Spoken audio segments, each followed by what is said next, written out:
to Basketball Talk Pro. I'm Ron Ecker. We did a little study last time on Detroit and asked for people to answer 4 questions, and I want to follow up on that. Basically, I was very, very pleased with everybody that submitted their opinions and their analysis. Overall, it was very good. Most people on it had everything pretty well figured. There was a little difference, and I am going to mention 2 that I thought were the best, and it was very hard to figure who was the very best. And it really isn't that important. What's important is that you get the exercise of doing something like this so that you can carry it over to your own team. I did feel that 2 people had gone a little bit more in depth. One is Roger, I think I'm pronouncing this right, Busan, Roger Busan, and Joe Lopez were the 2 that I felt maybe had a little bit more in depth. Their selections were not much different than the rest of the group. And I just wanted to make one comment, though. Almost everybody went right to probably the biggest item for Detroit, and that was their opponent's shooting percentage, which in turn created a very good OER for them, and allowed them to win most of the time. But some of you mentioned the 3-point shot. In fact, one I think even mentioned it only. Let me just tell you something about the 3-point shot. Yes, the opponent shot 37%, which is very dramatic, in my opinion. And the opponents shot 50% on 2s, which I also think is very dramatic, but probably not as noticeable. But here's the difference. Detroit's opponents shooting at 37% accounted for 1,500 of their total points. On the other hand, the 2-point shot accounted for 3,622 points. And there is where you have to make a decision, because you just take more 2-point shots. That's why it's more important to your total contribution. You would have to shoot almost 50-50 on 3s and 2s, which is probably unlikely. Even in my thinking, when I see 25% of the shots are 3-point shots, that means that 1 out of every 4 shots is a 3-point shot. There's some danger in that. Well, anyway, that's I'm going to do more of it. The players, the coaches that did it, were very pleased with it. Felt it was very helpful to them, and that's the main thing. Now today I want to talk a little bit about the individual skills that we need to be concerned with in the Monk offense. The Monk offense creates certain things that are of bigger concern than maybe what you see in a set type of offense. There's really 7 in the book. I'm not going to take all 7. I've tried to pick out the 4 that I want to put the most emphasis on for the time that we have. The first one is shot selection, number 1. If I only had one to talk about, that'd be the one. Because in the Monk offense, or any offense that you allow freedom for your players, shot selection becomes very important, because we don't know exactly who's going to be taking the shots. In a normal breakdown, your best offensive players get the most shots, whether you set them up or not, because they're pretty aggressive at finding ways to get the shot. But there's one, in this movement, free type of playing, we have to be very careful with shot selection. And shot selection can't be just a across-the-board type of shot selection. Shot selection is appropriate for each individual. It has to be determined by each individual. Almost all players are better at something than the other shots. You want them shooting the shots that they can shoot a high percentage on, whether it's a 3-point or a 2-point, and not taking shots just to shoot, which is what a lot of people do. They just like to get shots. Or the other villain in this is open shots. Open shots for the wrong person to take. And I hear this all the time: you got to take that shot because you're wide open. No, you don't need to take that shot because you're wide open. You're wide open generally because your opponents don't think you can make that shot. And they're probably right. There's nothing wrong with turning down a shot that you know you cannot shoot a high percentage on. Ted Williams, one of the greatest hitters in Major League Baseball, was ruthless in his selection of which pitches he hit. He turned down strikes up to, the time he had 2 strikes on him, then he couldn't. But he turned down any strike that wasn't a ball that he could hit well. We have to do the same thing with shots. We have to turn down shots until the clock runs down that we don't do well on, and wait and work for the shots that we do well on. You have to get uncontested shots. That's one thing. And you have to get your shot. It takes a lot of coaching to do that. How do you do it? Well, you're correct. Chances are you don't have a very big segment of your team that you have to work with. Some players just won't take anything but a shot they can make. It's just in their nature. Other players succumb to the coaching and follow it. But there's some that are just going to take bad shots. Those are the players that you got to focus on. That's where your work is. Show them what their shooting percentage is on those shots. Explain to them, or discipline it. Whichever you have to do to get it done.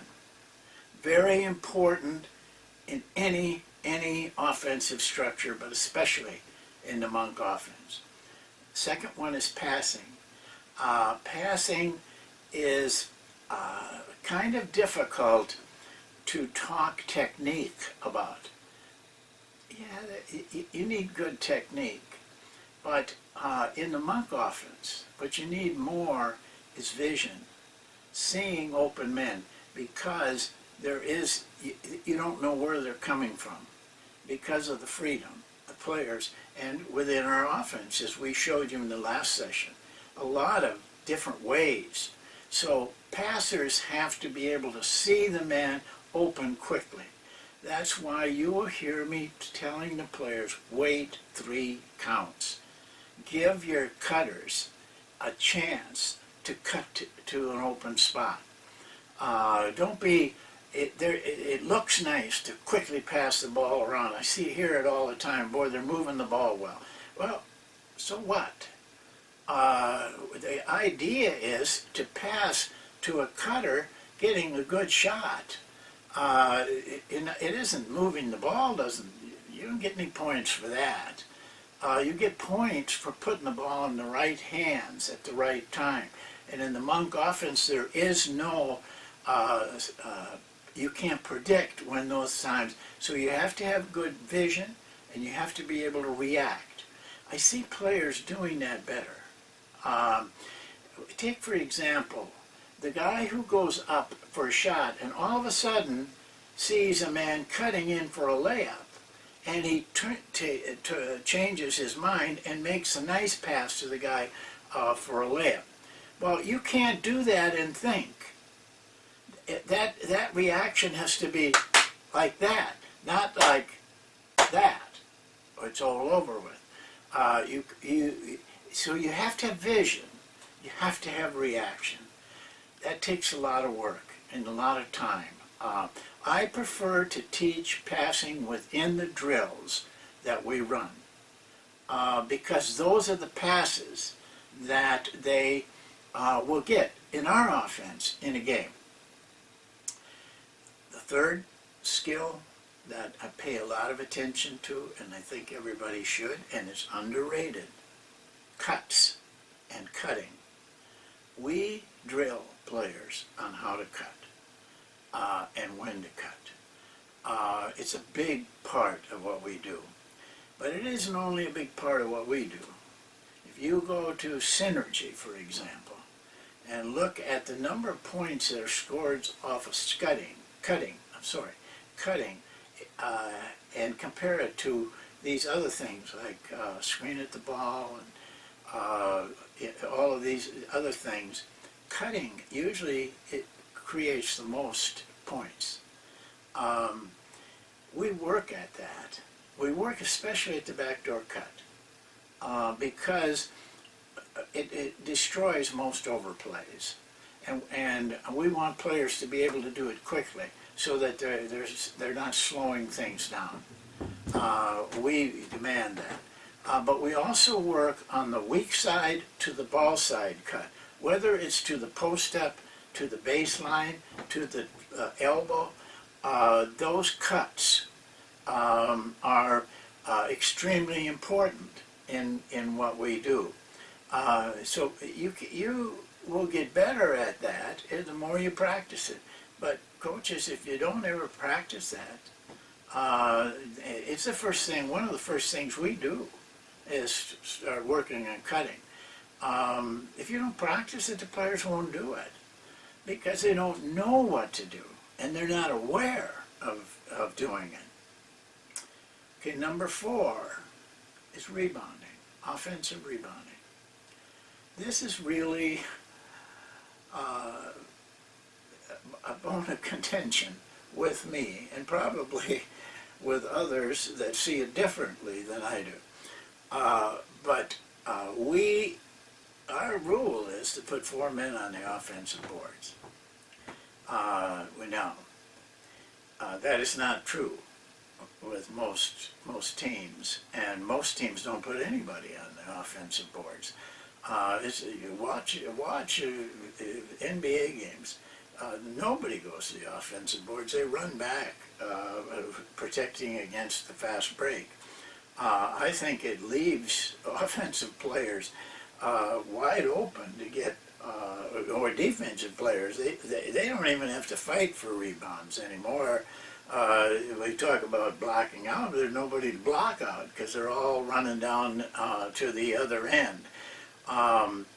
Here's why I want our teams to be aggressive on the offensive boards. First of all, we have a good chance of maintaining control of the ball.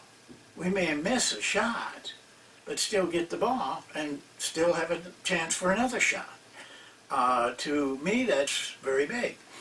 Secondly, and maybe even the most important, is you get very good shots off of offensive rebounds. Those are high percentage shots normally. And so getting 2 or 3 or 4 of those easy putbacks is worth the effort of going for it. And 3, we stop the fast break if we get an offensive rebound. They can run back there. I mean, but if we got the ball, get the ball back from our missed shot, there is no fast break. And I question the wisdom of running those people away from an offensive rebound. I think they miss a lot of good opportunities. And let me show you something on the board that I think you got to consider when you make a decision, which I hear people saying we don't care how many offensive rebounds we get, and we're just going to get back. I believe that you can go to the offensive boards and still get back. You don't have to give up fast breaks just because you go to the offensive boards. And let me show you what I'm talking about. Okay, I've got it drawn up here. The shot goes up.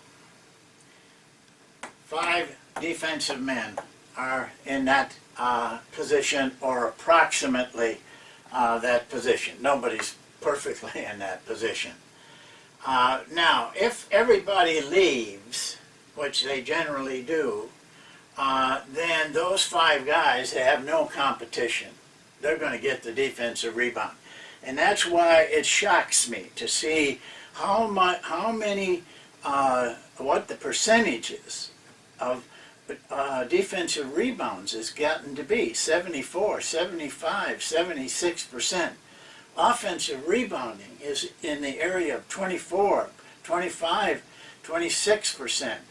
I don't care how that rates on those sheets, but I know in my own heart that if you're getting less than 30% of your missed shots, you're giving the defensive people a tremendous advantage, and you're taking away some really good opportunities. My feeling is you should try for 30%, 31 or 32%, and if you can get 70, still get 60, 70, 71% of defensive rebounds, I think you're fine. You're going to get enough fast breaks out of that. But now let's say we don't run everybody back. Let's say we put 4 men on the boards. This offensive player is back. Shot is taken. Let's say this man gets the rebound. At the time he gets that rebound, all the defensive guys are standing right next to an offensive guy, or close. Why can't the offensive players run as fast to the other end as these defensive players can run down there and get a fast break? I don't believe that anybody can beat those people. The offensive people can get there just as quick as the fast break people. Now, you have this situation. He runs out on the shot. You see it, even with all those guys going back, you see it. This guy just runs out. Well, that's why we have 1 man back to stop that run out. If they all want to run back, if we got 2 guys running back now, we really got them outnumbered on the offensive boards. We feel that 1 man running out can be a danger. 2 men running out means that we have the advantage on the boards offensively to get an offensive rebound. That's my concept of it. I think that offensive rebounding is just too important to not battle for it. Now, go to the book, because there's 3 other things that I feel are important in individual skills. And I'm going to leave you with this. We're talking directly about individual skills here. My work is, a term I use is skill sets. Most of our skills are learned within a set drill. For example, screen away. we work on all of our cuts, all of our reactions, the screener moving after the cut, plus we work on the shot. That's a skill set, and that's where we do most of our work. Individual work, when I look at the rebounders here, I just tell them, go to the ball and don't let the guy block you out. You know, you don't have to let that guy block you out. And just go to his side. But be all going to the ball. That's just the only skill that they really need. There's shooting skills, other skills that we isolate those people who don't know how to do it well or can't do it and work with them. And usually you're not talking about a high percentage of your team that can't learn it within those skill sets. I teach a lot of passing and correct a lot of passing within our drills rather than have just straight passing or straight shooting or straight cutting. So that's it for today. I thank you, and we'll see you next time.